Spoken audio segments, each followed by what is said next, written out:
Hello everyone, it's Gamefruitpulp, and welcome back to Counterstrike 2. In this video, I will discuss the Counterstrike 2 limited test and my thoughts on how the devs have rolled the game out. There will be some conversation about the actual mechanics of the game and my thoughts on the game itself, but the focus of this video will be around the testing process and the limited test.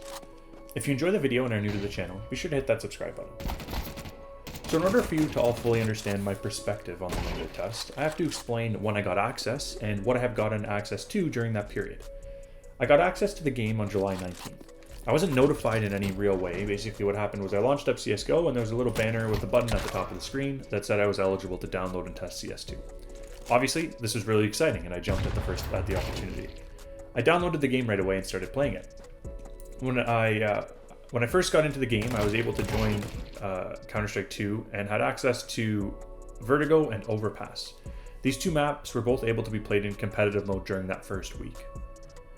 I immediately noticed some differences between CSGO and CS2, with the biggest obviously being the change to the loadout. If you don't know what I'm talking about with that, one of my first videos about the game looked at the loadout changes, so you can check it out if you want to catch up. Other than the loadout and visual updates to the game just felt different. I'm not sure how to explain the difference, but it was just playing differently. I can't really tell you if it's better or worse. However, I would say that about half of the people that I played with on the solo queue lobbies were saying that it was worse. This could be a combination of a couple of things. The first obviously was that the player just didn't like the game. And the second is that the player was uncomfortable or not used to the changes being brought with CS2. As you guys probably know, anytime a change is brought to the Counter-Strike game, the community is usually pretty hesitant. As the weeks rolled on, I continued to play the game, doing my best to test things. Although I did not find a ton of bugs with the game, I did find a couple, with the main bug being scope lag that occurs the first time you pick up a scope first time that you scope with a weapon that you either have bought or just picked up. And with the discovery of that bug, I found the first real problem with the CS2 limited test.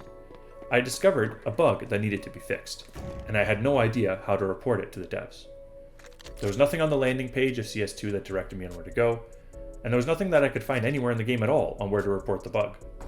I looked at a couple of the most recent tweets, or whatever they are called now on X, from Counter-Strike, and I eventually found out that I had to send an email to the devs to tell them about the issue.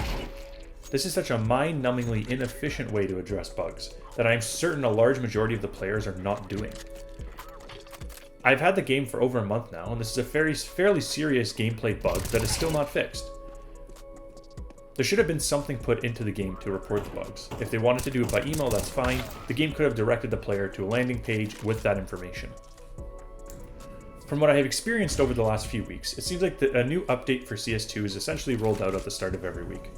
This week's update brought all of the maps that are currently released into circulation, but took out competitive and wingman from possible queue options. This update has been an extremely negative one for the development and testing of the game. A large majority of the players don't want to play the casual game modes in Counter-Strike, and as a result, many of them are simply stopping their playing of the game, probably going back to Counter-Strike Go. This is a bad change for two reasons. The first is that if there are fewer players testing the game and finding bugs, and then the second is that there should be no desire for the players to want to go back to CSGO when they have access to CS2, especially if the game isn't public yet. It's a bad sign for the longevity of CS2 if the players who got early access to the game already want to leave it. And there have been many times when I've been one of those players. To be completely honest, the way that the CS2 limited testing is currently set up is boring. Being forced to play the same map over and over gets stale quickly. And this week's decision to make only casual game modes playable makes it even worse. And I know that I'm not the only one that feels like this, because the lobbies are basically empty.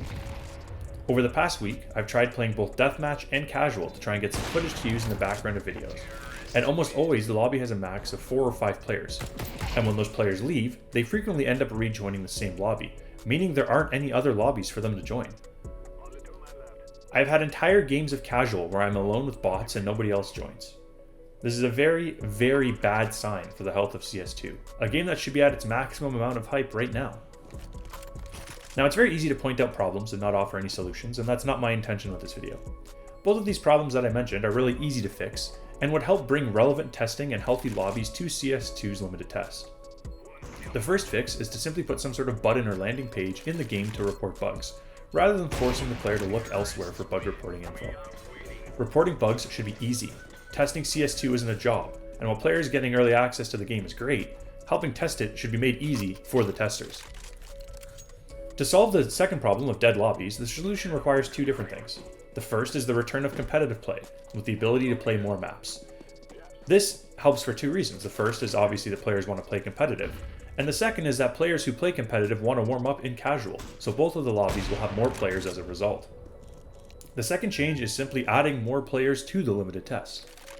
I don't really understand the thought process behind limiting the amount of maps that we can use in competitive play, or why we don't have competitive anymore at all. Both of these restrictions make the game less fun to test, and also limit the amount of things that a player can actually test. I understand that they want to limit the accounts that they add to the limited testing to reduce the chance of hacking or other bad behavior, but I'm sure there are still thousands of other players who have been good players for years that could help test the game and help ensure that the lobbies are full. I don't want this video to give off the impression that I think that Counterstrike 2 is a bad game, or that I think it's not going to be successful.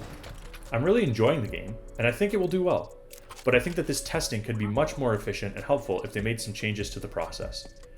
The game seems pretty close to finished, and I don't want the CS2 devs to drag their heels getting this thing across the finish line and released to everybody. Hopefully the testing process will change for the better, and they can get this game polished for release sooner rather than later. That is going to be everything for this video. I gave a bunch of different thoughts here, so I'd love to get some feedback from you guys in the comments on what you think. Both of you have been able to play CS2, and if you have not. If you're a new viewer to the channel and you enjoyed the video, be sure to hit that subscribe button. If you're a returning viewer and you enjoy, be sure to leave a like and share the channel with your friends so that we can continue to grow the community. Thank you all for taking the time to watch. I really appreciate the support on the channel, and I hope that you enjoy the content that I've been putting out. Be sure to check my channel page for more Counter-Strike 2 content.